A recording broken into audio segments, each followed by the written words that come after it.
The Ball State Cardinals were a team that really struggled in the Mid-American Conference last season, and that struggle could continue over here into 2023. This is a team that, much like some of the other Mid-American Conference teams I've covered in my past previews, that is going over a lot of roster overhaul, and there are going to be more teams like that in the Mid-American Conference as we go forward. But Ball State is a team that's really going to have to dig deep in this roster to find guys to step up and play some big minutes. However, Mike Neu, however you pronounce the last name, I apologize, is a head coach that can drive this team in the right direction. So can Ball State start taking steps up the ladder in the Mid-American Conference, or is this team going to sit towards the bottom of the conference here in 2023? What's up, Tailgaters? My name is Tailgate Nate. Welcome to my channel, previewing, predicting, analyzing all 133 FBS level college football teams this summer. Hey, that means I'm doing your favorite teams. So hit the subscribe button and ring the bell so you know when that team gets uploaded. Guys, we're almost done. I got a couple MAC schools and Conference USA to do. So again, you can also hit the subscribe button to hear my thoughts during the season as well. But there are more ways than that you can help me support my channel. You're doing one right now by watching the video. You guys can do more by liking, commenting, sharing, and anything else you guys are willing and able to do. So let's talk about Ball State in 2023. Hey, how do we do things around here? We go through a roster overview, look at who the team lost, who's coming back in, who's coming in through the transfer portal and recruiting class, as well as taking a look at the 2023 Cardinals football schedule, and we'll give it a game-by-game preview and prediction. So without further ado, the Ball State Cardinals, yes, it is a very short list of names, not a whole lot of notable recruits or transfers coming in, or actually there are some pretty notable transfers coming in. I believe I have a couple of them here on the board, there are definitely more transfers that will be mentioned that are not on the board. Just a heads up there. So let's talk about the quarterback position first. Your starter from last season in John Paddock is gone. 2,719 yards, so a lot of yards, almost 60% completion percentage. But the problem came with touchdown to interception ratio. He did throw 18 touchdowns last year, not a bad number, but 14 interceptions last season. So John Paddock, in my opinion, a pretty solid quarterback for this Ball State team, but you will have to be looking to someone else here in 2023. So what are your options? Will Kyle Kelly and Colin Blazek do return to this team? But from what I believe, who's going to be the starter is going to be a former Arkansas State and Texas State transfer, and that is Lane Hatcher. I think he's going to end up starting for this team. I do think he's the most talented quarterback in this room, and I believe he provides them an element that Kelly or Blazek don't really bring to this team. He's got the experience to do it as well, so Lane Hatcher may very well be that starting quarterback for the Cardinals here in 2023. All right, let's take a look at the running back room now as you lose an absolute stud. He is going over to UCLA, but Carson Steele, 1,556 yards and 14 touchdowns last season. Fun fact, the Cardinals had 14 rushing touchdowns last season. Yep, that means every single time there was a running back in the end zone, or even a quarterback rushing into the end zone for this team, well, it was Carson Steele. So that's a really big part of their offense they're losing. Will Jones, a depth piece, is also gone as well. So it's going to be up to Vaughn Pemberton and Rico Barfield to be able to take over this running back room. Pemberton, 133 yards last season. Barfield, only 60 yards, but only had 15 carries. And then you do get a transfer coming over. He is coming over from Kent State. It is Marquez Cooper, who should provide some big minutes in the running back room for this Cardinal team. Wide receiver-wise, there is a lot of talent that leaves here, as well as your leading receiver, Jay Sean Jackson, 823 yards and 3 touchdowns from last season, is gone. Johannes Tyler's also gone, third leading receiver with 441 yards and 1 touchdown. And then Amir Abdur-Rahman, 229 yards and the touchdown from last season, gone as well. So those were all 3 wide receivers that had over 100 yards. Not another guy had over 100 receiving yards for this team last season, at least as a wide receiver. So a lot of inexperience in this wide receiver. Nick Presley did have some catches last year, so he comes back. But besides him is pretty much the unknown in this Cardinal wide receiver room. Ahmad Edwards is one of the more experienced options they have in there. And then you did get a transfer over from Colorado. His name is Ty Robinson, a 3-star rated transfer according to 24/7 Sports. The tight end room, though, is going to be one of the more consistent features of this Ball State team as Brady Hunt and Tanner Koziol do come back. That was your second and fourth leading receivers from last season, and they combined for 12 receiving touchdowns and almost 850 receiving yards last year. So some pretty good options there. And on the offensive line, Jalen Taylor is gone, but Ethan Crow, Damon Kaler, and Corey Stewart are coming back. It was an offensive line that only gave up 14 sacks last year, so it should be another key part to this Cardinal team. Now let's take a look at the defense. There are some transfers coming in that I may mention. Again, you can take a look at 24/7 Sports for the full list. But on the defensive line, Joshua Tarango is going to be gone. Was a pretty substantial part to this defensive line, 26 tackles, provided some good pass rush, only had half a sack last year, but still a solid player, leaves this team. Besides him, though, there is a lot of returners to the Cardinal defensive line. Tavian Woodard, Jack Sape, how you pronounce that last name, I apologize, John Harris, Kyron Mims, and Kyle King. All of them coming back to this team. Woodard was the leading tackler on the defensive line from last year, 4 sacks. King, 2.5 sacks. Some other good production coming back for the Cardinals on the defensive line. In the linebacker room, well, you get pretty much everyone coming back here. Clayton Cole, 110 tackles and 2 sacks from last season. Cole Pierce, Sidney Houston, and Keontae Newson are coming back. Again, that's a lot of talent in the linebacker room. Pierce, and last name is spelled wrong, Pearce. Apologies there. 5 sacks last season for him.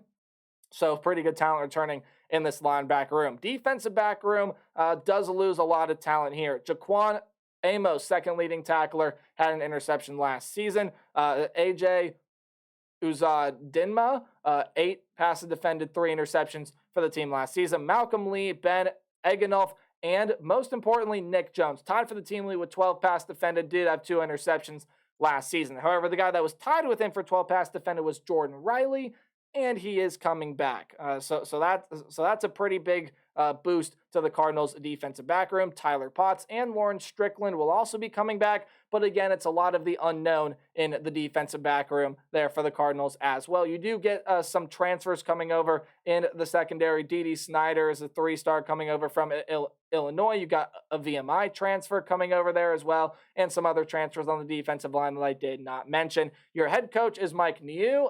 Apologies if I said the last name wrong. Offensive coordinator Kevin Lynch. Defensive coordinator Tyler Stockton, as we take a look at the Cardinals football schedule for 2023. Any game in green is going to be a game, or I should say, to start out with, any game at home is going to be underlined, while any game on the road will be in italics or that slanted text. Any game in green now is a game that I see the Cardinals being able to win. Any game in yellow is a back and forth 50-50 type game, but the Cardinals are still able to win, and red is a loss. You got 2 SEC opponents to start out 2023, and you're going to lose to both of them. Kentucky can have a very high ceiling this year. Devin Leary is coming in. Now, there are a lot of questions surrounding that Kentucky program. Again, there is improvement to be made, especially on the offensive line from last season. If Devin Leary can stay healthy, that's a big question. But this is one of the more talented units that Stoops is going to have here at Kentucky, so we'll see what it's able to provide this year. Should be a really solid team out of the SEC. And Georgia, you know them, back-to-back national championship winners. Need I explain this one any farther? I don't think so. So moving on to the Indiana State Sycamores, I think this is going to be a win for the Ball State Cardinals. Indiana State, I think, is a pretty solid team out of the FCS ranks. However, when I take a look at this matchup, again, FCS versus FBS, I think Ball State just having that extra step in talent, I think will provide the difference maker here in this game. Then you got a game against Georgia Southern, and with all the unknown in this Cardinal secondary, all I can say is good luck defending that Georgia Southern Eagle passing attack. Yes, you are getting a new quarterback in there, but it is Davis Brin, who is coming over from Tulsa, another very experienced option. There's a lot of weapons in the wide receiver room. While the defense does need to take some steps in the right direction, there is a lot of talent on that side of the ball. But again, it all comes down, if Ball State can slow down Davis Brin and this lethal Georgia Southern passing attack, they may have a shot, but I just don't see that happening to the slightest degree.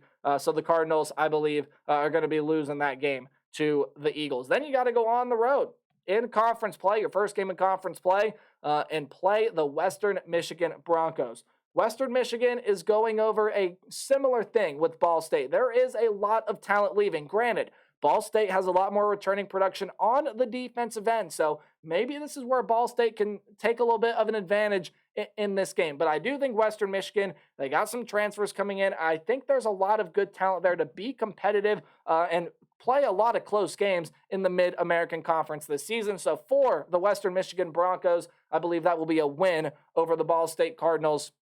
You added some really, really solid transfers, and I believe there's just overall a little bit more talent coming back than what Ball State has there as well. Moving on, you got the Week 6 game on the road against the Eastern Michigan Eagles.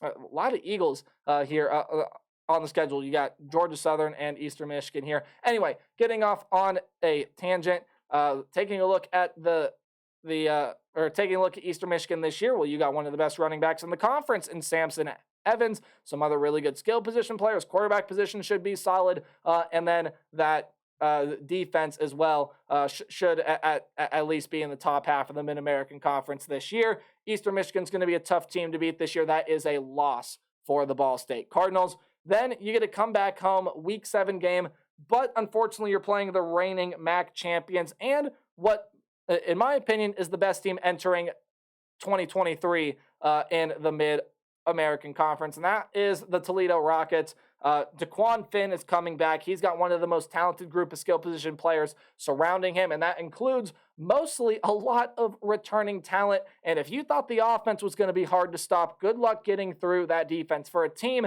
that appears to be as thin as Ball State does, again, not a whole lot of proven depth on this team, that's going to be an issue when you have to face a team as good as Toledo. The Rockets will be able to beat the Cardinals in every way, and that is going to be a loss for Ball State. However, you do get the Central Michigan Chippewas up next, and Central Michigan, much like Western Michigan and Ball State, it's a team that just lost a lot of talent.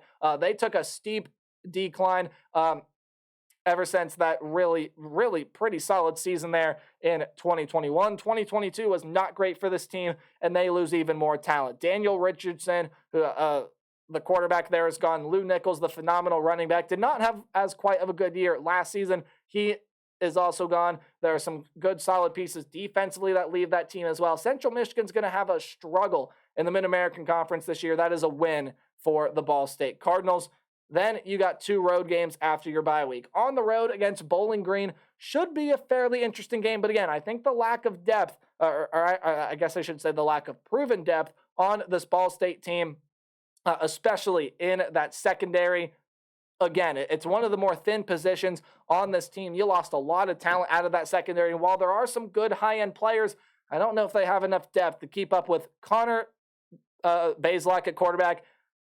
Hillier's a really good option at the wide receiver position, one of the best wide receivers in the Mid-American Conference, in my opinion. And while there is improvement needing to be made on this Bowling Green team, I think they got all the pieces in place to be able to beat down the Cardinals. So that is another loss for Ball State, and you'll lose to Northern Illinois, in my opinion, as well. The Huskies are another very solid unit entering the Mid-American Conference. It was a little bit of a struggle for them last season. They're looking to bounce back. They got the talent to do so. Quarterback position should be more consistent this year with Rocky Lombardi. You had a couple injuries last year. A lot of guys are coming back to the team. Should be a much improved team there in 2023 for the Northern Illinois Huskies. Kent State, however, is going to take a nosedive in the opposite direction to what I just talked about. Kent State is a team, when you look at that roster, it's just depleted in every facet. Quarterback, running back, wide receiver, a lot of key pieces on defense have shipped their way out of this